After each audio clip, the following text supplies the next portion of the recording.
bowing to keep the clinic doors open. At Imperial Health Center on Capitol Drive, police stand between the two groups, their pockets full of plastic handcuffs that were never used. Then the pro-life group moves to another clinic on Brown Deer Road, and it's not quiet anymore.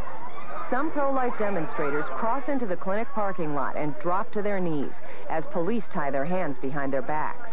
And as the number of arrested grows, so do the sentiments, both pro-life in the name of Jesus Christ, that come against you, and pro-choice. We beat you once in Buffalo. 24 days in Buffalo I spent. In jail. In jail. In jail. That's not upsetting. The killing is what upsets us. We have held this clinic. We have shown absolutely positively that Milwaukee is pro-choice. Pro-choice coming face-to-face with a pro-life movement like Milwaukee has never seen. The coalition of clinic protectors surrounds the building at times 3 deep, just a few inches from pro-life demonstrators, yet a world away in firmly held views. By early afternoon, the tension subsides and pro-life demonstrators leave the clinic, but not for good. They say their mission in Milwaukee has just begun. Julie Feldman, TV6 News. And tonight, both sides are claiming a victory.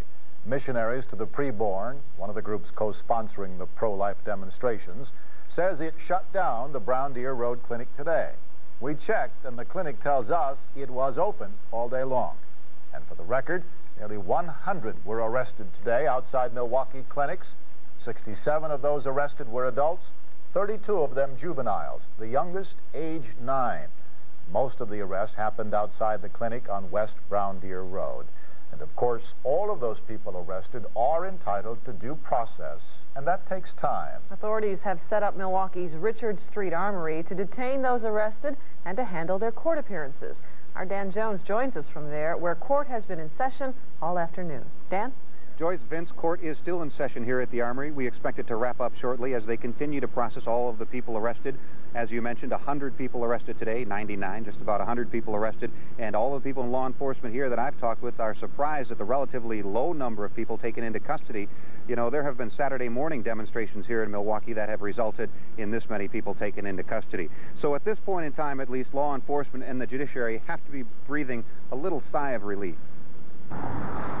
Those arrested were taken to the National Guard Armory on Milwaukee's east side.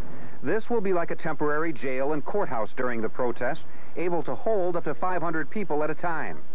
Most arrested were cited with disorderly conduct or trespassing, carrying fines of up to $500.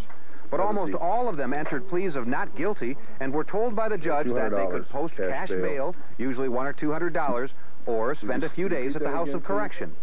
They will also have to make a future court appearance to stand trial.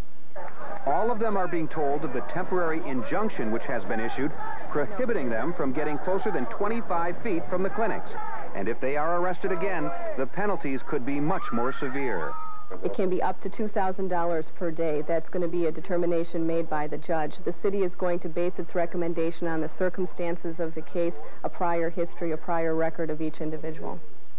Let's talk for a minute about those kids that were arrested. All the kids, all the juveniles have been released. If they are younger than 14 years old, they do not see a judge. They are not hit with any citation or spend any time in jail. If they are over 14 years old, between 14 and 17, the maximum they can be fined is 55 years old, or $55. They will be given a citation and told to make a court appearance later on, probably in July. Joyce? Dan, most of those arrested, are they opting to spend the night in jail or are they posting the bail? I don't have an exact breakdown of how the 60 or so adults have pleaded. I was in there, I would say, for approximately 25 while they made their court appearances. Most of those entered a plea of not guilty. They were then given the option, well, you can post the bail and then come to your court date, or you can spend the night in the House of Correction. And I would say 75% or 50% probably decided to spend the night in the House of Correction. But they could change their minds at any point in time and write out a check or get the money and post bail and get out. All right, Dan Jones reporting live from the Richard Street Armory. Thanks. Looking deeper now, all of this carries a price tag for the city of Milwaukee. And if you live in the city, you'll probably end up paying for part of it. Myra Sanchik reports on the special money and manpower being called out.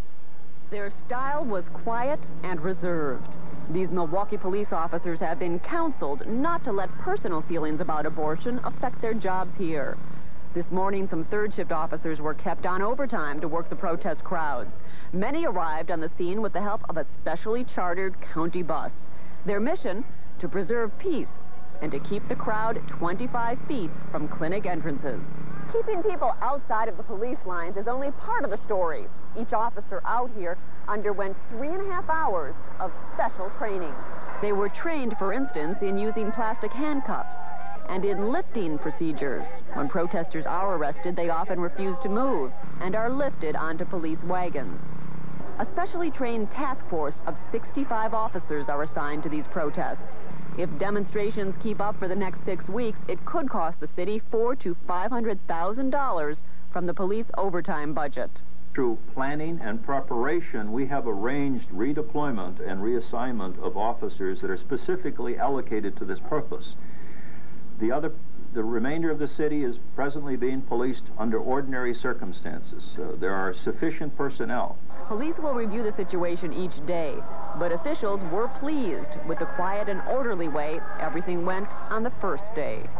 Myra Sanchik, TV6 News, Milwaukee. And beyond that, the police department is taking steps to make sure rumors don't buzz around the streets. It opened its rumor control hotline today, 935-7155. The police department will use this telephone line to make sure you know what the facts are and what the rumors are. Again, 935-7155. Other news now, Milwaukee.